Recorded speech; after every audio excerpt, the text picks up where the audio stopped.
Une très belle exposition Picasso primitif, c'est en ce moment au musée du Quai Branly à Paris. Le commissaire général de l'expo est l'invité du Grand Angle.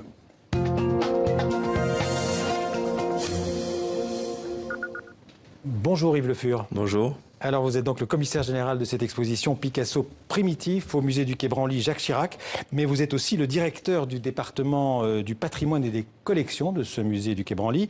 Alors d'abord un mot d'explication sur le titre évidemment de l'expo, Picasso primitif. Quel sens il faut donner à ce mot primitif ?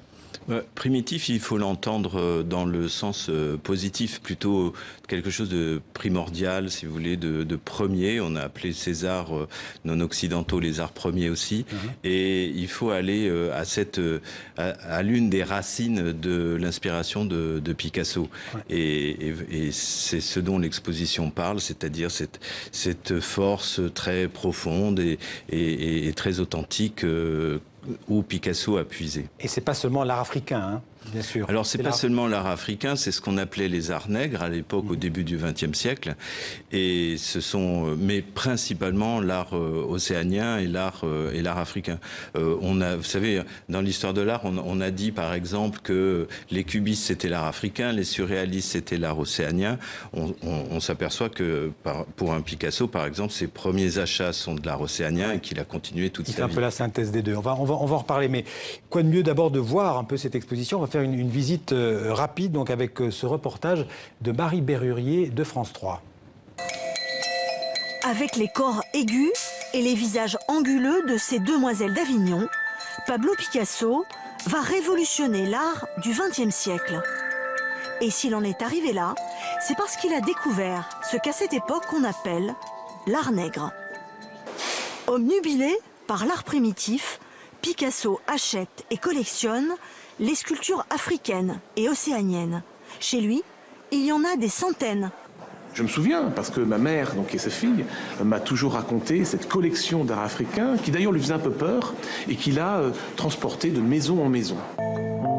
Peinture, poterie, sculpture, jusqu'à la fin de sa carrière, l'art primitif va influencer les différents styles de Picasso.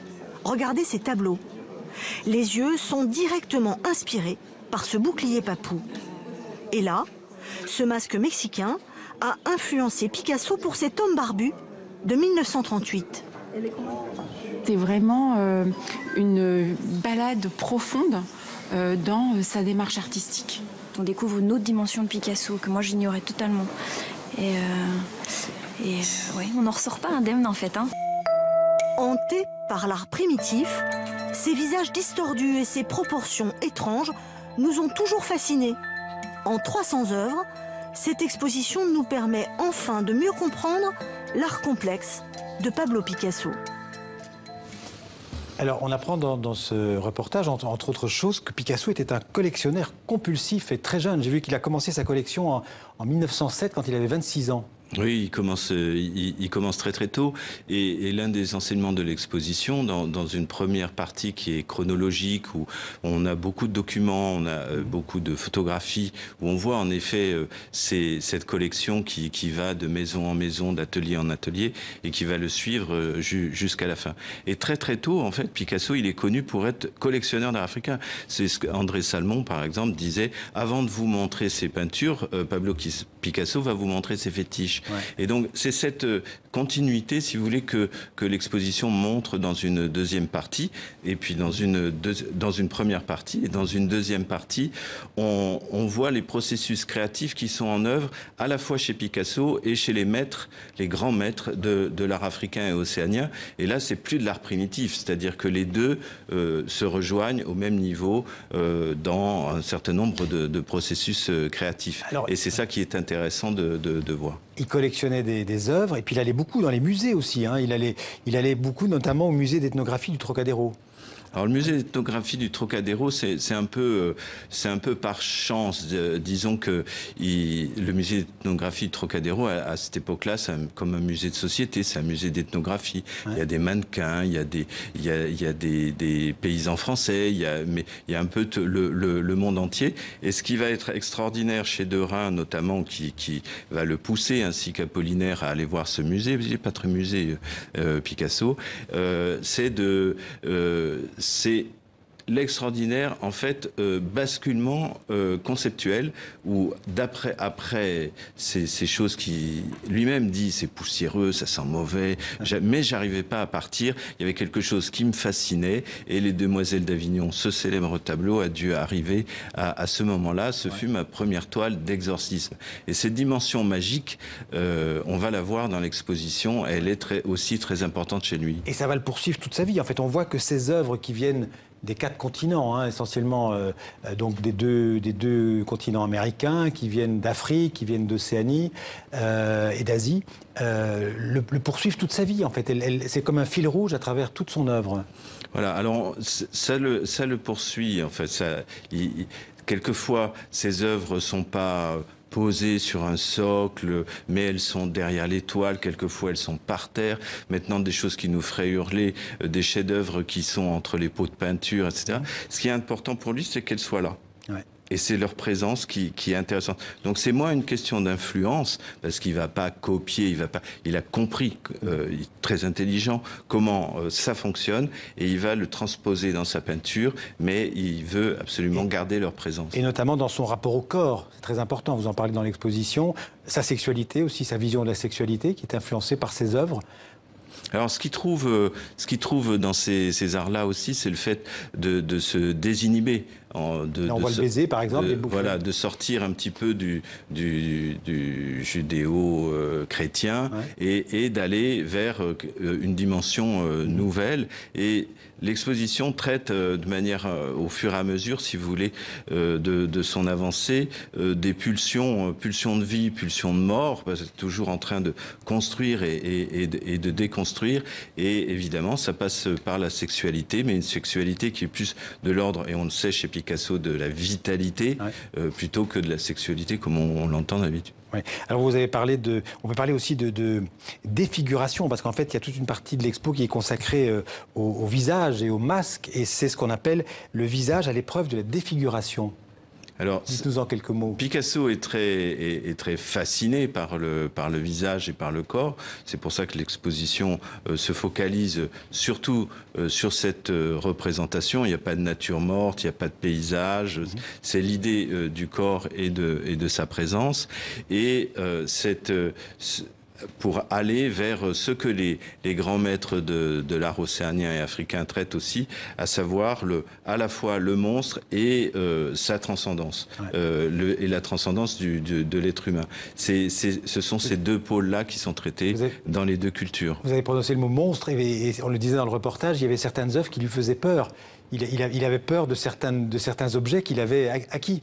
Alors peur, c'est beaucoup dire. Disons que il en ressentait le pouvoir expressif de manière très forte, avec toute l'immense sensibilité du très grand artiste. Alors on l'a vu dans les images qui sont passées tout à l'heure, mais encore celles-là qui sont dans le plasma, il y a des peintures, il y a évidemment beaucoup de peintures, des sculptures. Alors il travaille sur beaucoup de matières différentes, Picasso, il faut le rappeler. Il y a du bois, il y a du bronze, il y a de l'acier, il y a même un ancien bateau, je crois qu'il transforme, il en fait une sculpture à cuirassé, je crois. Il y a de la terre cuite, de la céramique et les masques, évidemment. Il y a une incroyable variété de supports.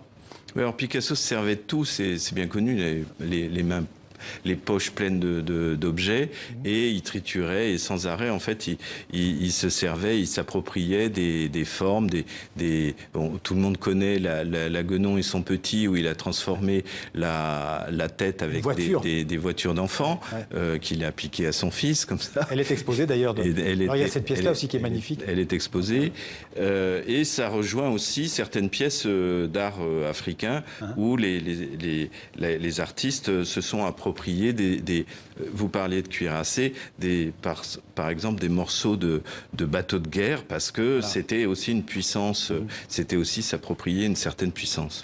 Alors, au-delà de cette exposition Picasso primitif, on parlait de 2 minutes du Quai Branly. Alors, c'est un musée d'une richesse incroyable. Vous avez combien? Plus de 300 000 pièces rassemblées dans vos greniers, j'allais dire, dans vos caves, parce qu'ils ne sont pas tous exposés, évidemment, toutes ces pièces. Alors, ce n'est pas des caves, ce sont des réserves qui sont très propres. Oui, j'imagine qu'un conservateur... Ouais. Mais oui, parce que vous chaperiez un certain nombre de mes collègues là. Mais disons que, oui, il y a 300 000 objets, une richesse tout à fait extraordinaire. extraordinaire qui est hérité justement du musée du Trocadéro que Picasso a visité, puis du musée de l'Homme. Et puis on a des fonds aussi tout à fait extraordinaires en photographie. Ouais. On a près de 700 000 documents. On a des fonds très riches aussi en ce qui concerne les enregistrements sonores ou audiovisuels. C'est un ensemble très intéressant à mettre en valeur. Ouais. Et vous dirigez vous êtes le conservateur de ce patrimoine. Avec mes collègues conservateurs, oui, on essaye de mettre en valeur tout ce patrimoine. C'est des pièces qui viennent, je le disais, d'Afrique, du Moyen-Orient, d'Asie, d'Océanie, des deux continents américains, et ça va de moins 10 000 avant Jésus-Christ au XXe siècle, en fait. Ça concerne l'ensemble des pièces et des œuvres qui ne sont pas européennes, puisque les pièces européennes sont allées au Mucem à Marseille. D'accord. Alors c'est aussi un lieu de recherche, le Quai Branly, d'enseignement, et vous y avez fait allusion, même de résidence de photographes, j'ai vu. Oui, on a l'occasion de donner un certain nombre de résidences à des photographes émergents d'Afrique, d'Océanie, des Amériques. C'est-à-dire que dans la question du dialogue des cultures, on donne à des artistes une bourse, et avec cette bourse, ils vont créer un sujet. Alors quelquefois, c'est un Chinois qui va aller en Afrique faire un sujet. Quelquefois, c'est un Africain qui va partir en Corée. Donc on voit à quel point en fait la diversité et le mélange des cultures s'opère chez les jeunes artistes. Yves Le Fur, le Quai Branly a été inauguré, si je ne me trompe, en juin 2006, donc bientôt 11 ans. La fréquentation se porte bien?